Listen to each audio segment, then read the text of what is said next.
माहेरचा वसा म्हणजे असा की मी मूळ कोकणस्थ असल्यामुळे आम्ही बौद्धजन पंचायत समितीशी संलग्न असतो.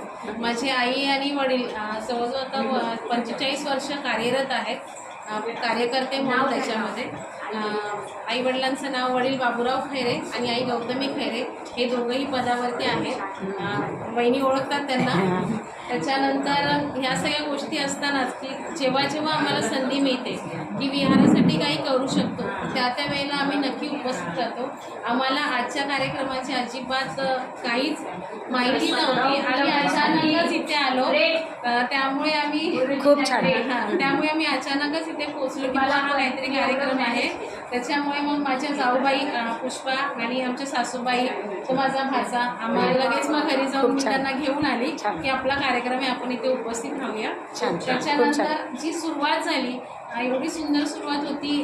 म्हणजे एक बोलतात ना, एक अजेंडा होता प्रॉपर. त्या अजेंडाप्रमाणे कार्यक्रम चालू होता. तर म्हणजे व्याख्यानाजोगं होतं की बाबा आपला कार्यक्रम आहे. एक रूपरेषा असते, एक प्रोपोगंडा असतो, आपलं एक पोर्टफोलिओ असतो, त्याप्रमाणे आपण चाललो होतो. हे बघून एकदम प्रोफेशनल वाटलं, छान वाटलं.